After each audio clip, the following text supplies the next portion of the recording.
برادران ملت اسلامی، السلام علیکم ورحمۃ اللہ وبرکاتہ۔ الحمد للہ الحنان المنان الذي خلق الانسان وعلمه البيان، والصلاة والسلام على رسوله سید الانس والجان وعلى آلہ واصحابہ ذوی الخیر والإحسان، اما بعد فاعوذ باللہ من الشیطان الرجیم، بسم اللہ الرحمن الرحیم۔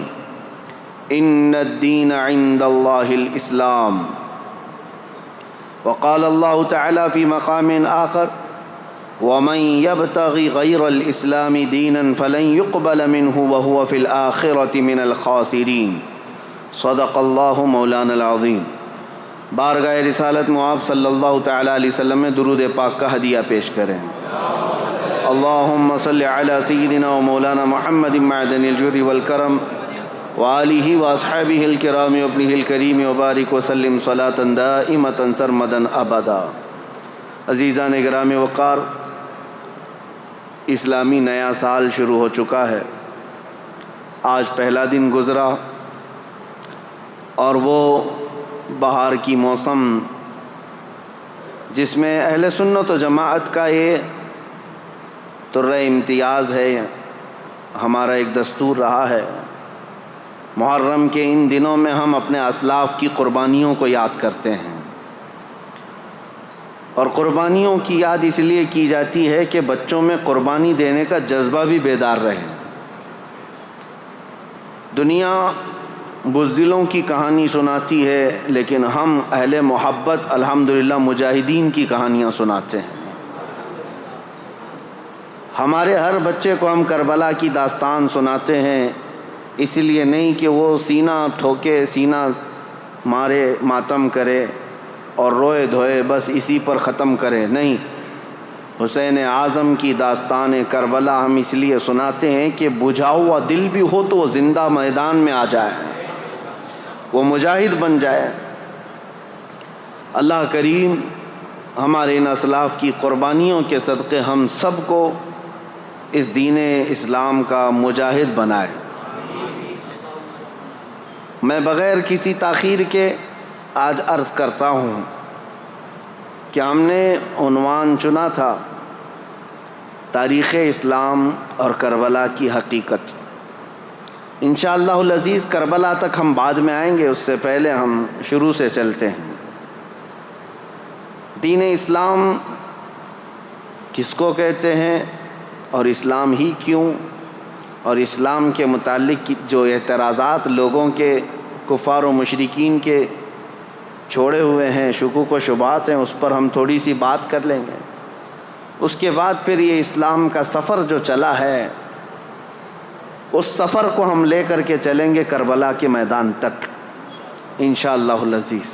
میں اپنے مطالعے اور اپنے علم کی روشنی میں جتنا ہو سکے حتی الامکان تاریخ کے سچائیوں کو آپ کے سامنے رکھنے کی کوشش کروں گا۔ اس کی وجہ بھی یہ ہے کہ محرم کے ان 10 روزہ مجالس کے بہانے ہماری نئی جنریشن الحمدللہ وہ تاریخ اسلام سے واقف ہو جائے۔ ہر ایک کو ہونا یہی چاہیے کہ اس کو اپنے دین کی تاریخ معلوم ہو۔ ابھی تمہارا برتھ ڈے جس طرح سے یاد ہے، تمہیں نیند میں اٹھا کر کے بھی پوچھیں تو آپ کو پتہ ہے کہ تمہارا ڈیٹ آف برتھ کیا ہے، اس لیے کہ ہر سال مناتے ہو، یا اپنی پیدائش کی تاریخ ہر کوئی یاد رکھتا ہے۔ میرے عزیزو، یہ تو پرانی چیز ہے، جب تم پیدا ہوئے تھے زمانہ گزر چکا ہے، اب تو تم جوان ہوئے اور کچھ تو بوڑھے ہو گئے، لیکن ان کو ڈیٹ آف برتھ یاد ہے۔ اس کی وجہ یہی ہے کہ تم اپنی پرانی چیز کو یاد رکھنا چاہتے ہو، جس طرح تمہیں اپنے جنم دن یاد ہے، یہ خود کی زندگی کے بارے میں جس طرح معلوم ہے، اسلام کی نشو و نما، اس کی تاریخ ابتدا سے لے کر اب تک ہر ایک کو معلوم ہونا چاہیے، تاکہ کفار و مشرکین اور ملحدین جو اب زمانے میں آ رہے ہیں، ایتھیسٹ، ان کے چھوڑے ہوئے اعتراضات سے تمہارے دل میں شک و شبہ پیدا نہیں ہونا چاہیے۔ سب سے پہلی چیز یہ لے کر کے چلیں دل میں کہ میرا دین حق ہے، اسلام سے زیادہ سچائی کسی میں نہیں ہے، اور ظاہر سی بات ہے میں اس کو سچا دین سمجھ کر کے ہی عمل کر رہا ہوں، اور اس کے متعلق ذرا بھی شک و شبہ اپنے دل میں نہیں آنا چاہیے۔ اب رہی بات جو اعتراضات ہیں، جو شک ہے، شبہات ہے، وہ آپ کے لیے نہیں ہے جو میں بیان کر رہا ہوں، آپ کے لیے اور ہمارے لیے ایسا ہے کہ میرا رب تبارک و تعالی، ہم تو یقین رکھتے ہیں، ابھی رات کے 10 بجنے کو جا رہے ہیں، رات کے 10 بجنے کو جا رہے ہیں، تو رات باہر کیا ہوگا؟ اندھیرا ہی ہوگا، باہر کیا ہوگا؟ اندھیرا ہی ہوگا۔ سورج کے نکلنے میں ابھی کافی ٹائم باقی ہو سکتا ہے، ابھی 8-10 گھنٹے 12 گھنٹے، ابھی تقریباً 8 گھنٹے کے بعد ہو سکتا ہے سورج نکلے، لیکن بحیثیت مسلمان ہمارا عقیدہ یہ ہے کہ مولا تبارک و تعالیٰ اگر چاہے تو ابھی 1 منٹ میں نہیں 1 سیکنڈ میں سورج کو پھر سے طلوع کر سکتا ہے۔ یہ ایمان کی مضبوطی، یہ یقین کے ساتھ ہم ہیں۔ یہ عقیدہ میں آپ کے لیے نہیں بیان کر رہا ہوں، اسلام کے متعلق ان ظالم کتوں کے لیے جو ہمہ وقت اسلام کے خلاف بھونکتے رہتے ہیں، یا پھر شکوک و شبہات ڈالتے رہتے ہیں میڈیا میں بیٹھ کر کے یا پھر ہمارے ماحول میں، اور سیدھا سادہ مسلمان یہ سوچنے لگتا ہے کیا ایسا بھی ہے میرے دین میں؟ اسی لیے میرے عزیزو، ان کی جانب سے 1000 شک و شبہات آئیں، لیکن تمہارا دین حق ہے، اس پر تمہیں یقین کامل ہونا چاہیے، اس وقت تک تم مومن نہیں ہو۔ یہ تو چند ٹکے کے خریدے ہوئے لوگ ہیں جو آج سوالات کر کر کے تمہارے دلوں میں شک پیدا کرتے ہوں۔ کل کو اگر دجال تمہارے سامنے آئے اور وہ یہ کہے میں خدا ہوں، تم کہو گے نہیں تم خدا نہیں ہو سکتے، تم سے سوال کرے گا پھر خدا کون ہے؟ تم کہو گے خدا وہ ہے جو آسمان سے بارش نازل کرتا ہے، وہ کہے گا کہ ابھی میں بارش برسا کر کے دکھاتا ہوں، بارش برسائے گا۔ تمہاری دلیل تو ختم ہو گئی نا۔ تم کیا دعویٰ کیے تھے کہ اللہ وہ ہے جو آسمان سے بارش نازل کرتا ہے، فوراً اس نے بارش برسا کر کے دکھا دیا۔ ہو سکتا ہے اس کے بعد بھی تم انکار کر دو کہ نہیں میں نہیں مانتا اس چیز کو۔ پھر وہ پوچھے گا پھر خدا کس کو مانتے ہو تم کہو گے میں خدا اس کو مانتا ہوں جو موت بھی دیتا ہے اور حیات بھی دیتا ہے۔ وہ دجال اپنے سامنے ہی ایک آدمی کو مار ڈالے گا اور پھر مرے ہوئے آدمی کو دوبارہ زندہ کر کے کھڑا کرے گا، کہا لو میں نے کر دیا۔ تمہارا دعویٰ تو یہی تھا کہ خدا وہ ہے جو زندگی دیتا ہے اور موت دیتا ہے، میں نے تو دے دیا، تمہارے آنکھوں کے سامنے دیا ہے۔ عزیزان گرامی وقار، اس سے بھی بڑی بڑی چیزیں وہ کر کے دکھائے گا۔ تو اب اس وقت تمہارا کیا ہونا چاہیے؟ یہ حدیث پاک میں میرے آقا صلی اللہ تعالیٰ علیہ وسلم نے پہلے ہی بیان فرما دیا، یہ ساری نشانیاں بتاتی۔ یہ آج چند ٹکوں کے خریدے ہوئے لوگوں کے چھوڑے ہوئے اعتراضات پر تم ڈاواں ڈول ہو جاتے ہو۔ تمہارا ایمان تو اتنا مضبوط ہونا چاہیے کہ میری آنکھوں کے سامنے بھی اگر کوئی بارش نازل کر کے دکھا دے، مرے ہوئے کو زندہ کر کے دکھا دے، تب بھی میں اس کو خدا تسلیم نہیں کر سکتا، میرا خدا تو صرف اللہ رب العالمین ہے۔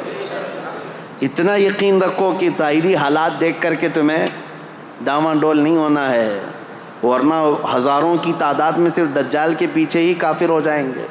آج میں اس مضبوطی کے ساتھ تمہارے سامنے آیا ہوں کہ تمہارے دلوں میں اسلام اور تمہارے ایمان کی دولت اتنی راسخ ہو جائے، اتنی مضبوط ہو جائے کہ یہ چھوڑے ہوئے اعتراضات اور شکوک و شبہات سے تم ڈگمگ نہیں ہونا، کبھی ادھر ادھر تزلزل کے شکار نہ ہو۔ سب سے پہلی چیز، اسلام کی تاریخ پر ہم آج گفتگو کر رہے ہیں، تو اسلام ایک دین کیا ہوتا ہے؟ فطرت ہے انسان کے اندر، وہ کسی نہ کسی دین سے وابستہ ہے۔ یہ جو ایتھیسٹ اپنے آپ کو کہتے ہیں نا، ہم کسی بھی دین کو نہیں مانتے، ہم کسی بھی دین کو نہیں مانتے۔ کچھ لوگ ہیں ایتھیسٹ جن کو ہم ملحد کہتے ہیں، اور ہندی میں جو ہے ناستک کہتے ہیں، جو کسی خدا کو نہیں مانتے، کسی دھرم کو نہیں مانتے۔ میں چیلنج کے ساتھ کہتا ہوں کہ وہ ثابت کر کے دکھائے، دنیا میں جی کر کے دکھائے کہ وہ کسی بھی دین پر نہیں چلتا۔ اس کا چلنا پھرنا اٹھنا بیٹھنا کچھ نہ کچھ قوانین ایسے ہیں جو کسی نہ کسی دین سے ملتے جلتے ہیں، خود سے کچھ نہیں کرتا، کسی دین سے ہی لیا ہوا ہے۔ بس یہ ہے کہ گالیاں دیتا ہے دین کو لیکن عمل کرتا ہے۔ کوئی انسان دھرتی پر ایسا نہیں ہے جس کے دل کے اندر فطرت میں یہ نہ ہو کہ وہ کسی نہ کسی دین سے تعلق رکھتا ہے۔ دین سے تعلق رکھنا یہ انسان کی فطرت میں شامل ہے، پیدائشی ہے۔ اور سب سے پہلا دین جو اس دھرتی پر آیا ہے وہ وہی ہوگا جو پہلے انسان کے ساتھ آیا ہوگا۔ اگر ہم بعد میں آئے ہیں اور بعد کے ہوں گے ہم ایک نیا دین لے کر کے آئے ہیں تو ہم کو اس کو ڈیفائن کرنے کے لیے، اس کو لوگوں کے سامنے اچھی طرح سے ایکسپلین کرنے کے لیے الگ الگ دلیلیں لانی پڑتی۔ ہم تو کہہ رہے ہیں روئے زمین پر پہلا انسان جو آیا، وہ جو دین لے کر کے آیا تھا وہ دین اسلام ہی تھا، وہ دین اسلام۔ اب اسلام کا سفر اس دن سے چل رہا ہے جس دن انسان نے دھرتی پر قدم رکھا ہے۔ سیدنا آدم علی نبینا علیہ الصلاۃ والتسلیم۔ دین ایک ہے، عقیدہ ایک ہے۔